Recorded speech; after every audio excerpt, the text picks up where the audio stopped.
Hello, you are looking here at the entirety of Series 2 of what LEGO calls their Minecraft BigFigs. This is two separate sets, and I'm going to give you a quick look at both and then come back and do some comparisons. First, the pig with baby zombie is the smaller of the two sets with just 159 pieces, and between the two things that you build in that, let's look at the baby zombie first. I've got it posed up a little bit, taking advantage of some of the articulation of the little figure. No stickers are used in this entire series, so anything that looks like a decoration is a print, which is always nice to see. I like the proportions of this because they got the shoulders up real nice and high. And though this is a fairly simple build, it has the articulation that you really need out of it, being able to turn the head around 360 degrees, and the arms are able to swing forward and back, so you can do some attacks with it, and the legs just are able to split like so, or you can put it into a seated position, or you can have it standing up, and as you saw, even if the legs are spread apart a little bit, you can still find a spot where it will balance on its own, so it does have enough stability. Again, that's a print right there. What they do for the head to get it to be able to turn, they actually embed a ball joint in there. So you're not able to really use it as a ball joint. There's a tiny bit of movement side to side, but for the most part, it's just a matter of spinning it around. And around the back of this, you just see anti-studs, which don't look too bad because the colors are consistent. You just have these gray colors that go through for some of the other pieces, the pieces inside that are used for joints. The pig is significantly larger, and in fact, I'll just show you what that looks like compared to a minifig. Minifig, big pig. Neat. How are you doing? All right.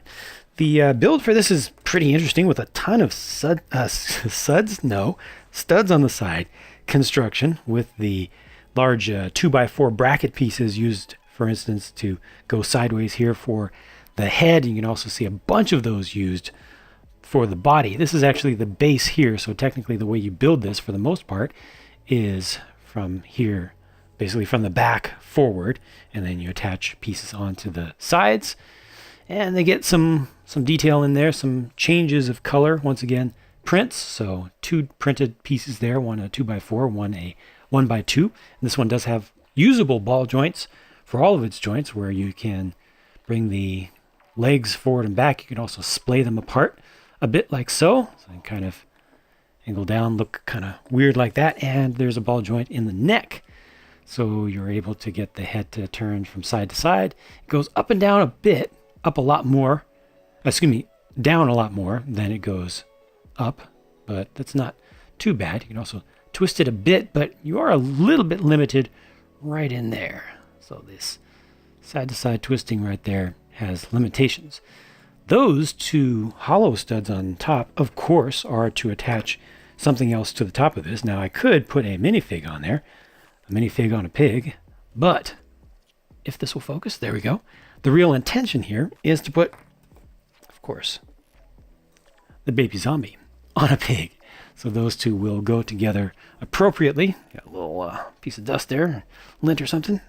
Sorry about that, but see, these fit together, and the scaling is not too bad between these two, so you can pose them out however you want, and that is that.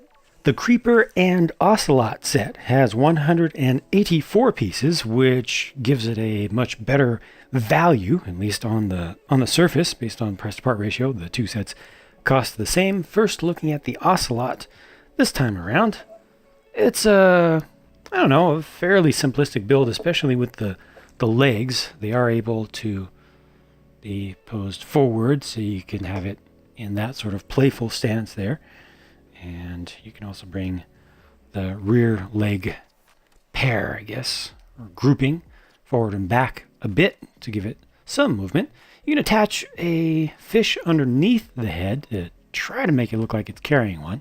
And you can also angle the head down fully. You're not able to really angle it back, though, unfortunately. Two different prints are used right there.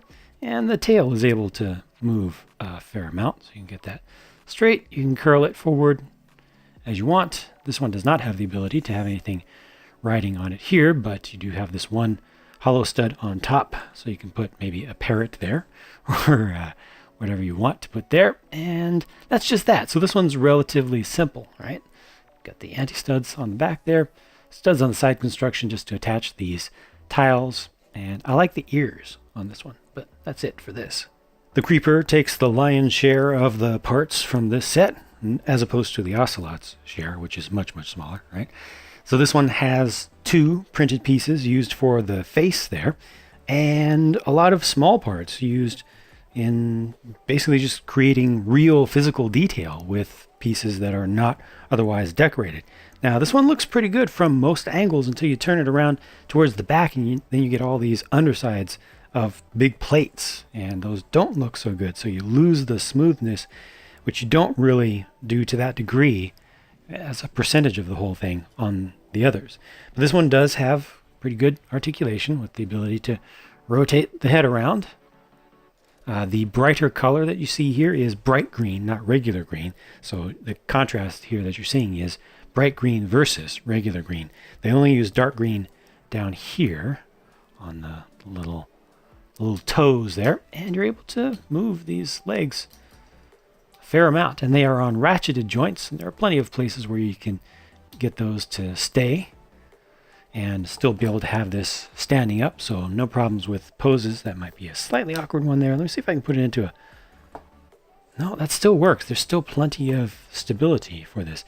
Now, as I move this around, you might hear in the background a little bit of rattling. Hopefully you heard that. Well, what happens in Minecraft, or what can happen in Minecraft, if you manage to kill a creeper without it exploding? Look, there's a little bit of up and down there because there's actually a ball joint in there with this piece in red, the ball pin piece. That's cool. I don't think I've seen that in that color before. But what happens when you kill a creeper? Well, it goes away. You might get some experience, and then you're left with a little pile of gunpowder. So what I've done there is just quickly taken its little gunpowder brain out. It's this little pouch they have on top. It's better to have this like so, where the point is up. That's my favorite feature of this by far. It's clever, and it totally makes sense. Would have been nice to have that covered up just a little bit better, but you still need to be able to get in there. And it's nice to have this flush as viewed from the side. So I think this is a fine compromise to get that little cool feature in there. And they also went with green and sand green as the colors for the hinge piece, so that fits in pretty well. I just don't like this here on the back. I wish they had some inverted tiles to place back there instead, with just a slightly different construction to keep it the same thickness and all. So Series 1 had 3 sets with 3 big figs and then 3 smaller mobs. You got the Steve, the Alex, and the skeleton over here, and this just shows you how they scale relative to each other, which I think is pretty good. I honestly don't have a good grasp of, from playing the game actually quite a bit through the years, not so much recently, but I don't have a good grasp of what all of these look like next to other player characters, because oftentimes, or avatars in game, because oftentimes, like, if you see a baby zombie next to a player, very, very quickly the player is pushed away by an impact, and it's running around really quickly. And you never really see a creeper in a normal survival situation next to a player, because by the time you do, it's blowing up. So as far as like the eye heights and everything and the relative sizes of most of these things, these look pretty good to me. I feel like the pig might be a little bit large. I might be wrong about that though. It just looks to me to be bigger than I expected, I guess. Let me take this off again and just put it down on the ground.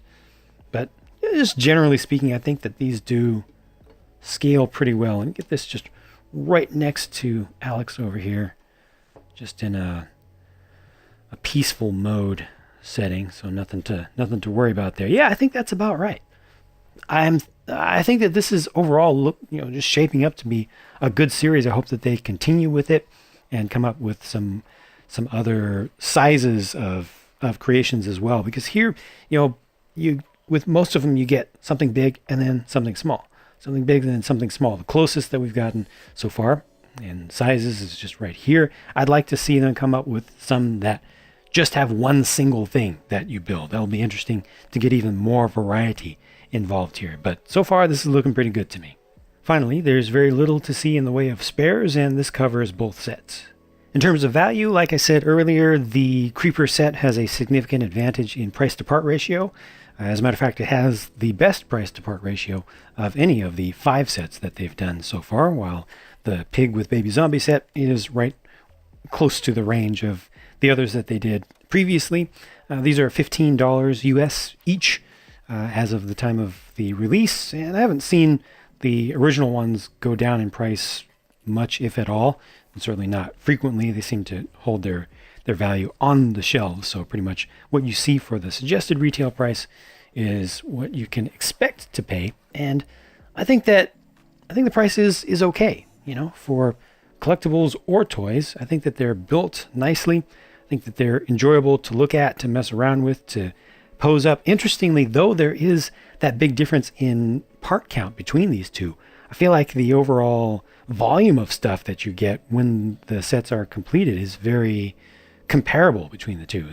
There's more mass, a lot more mass to the Ocelot than there is with this little baby zombie, for example.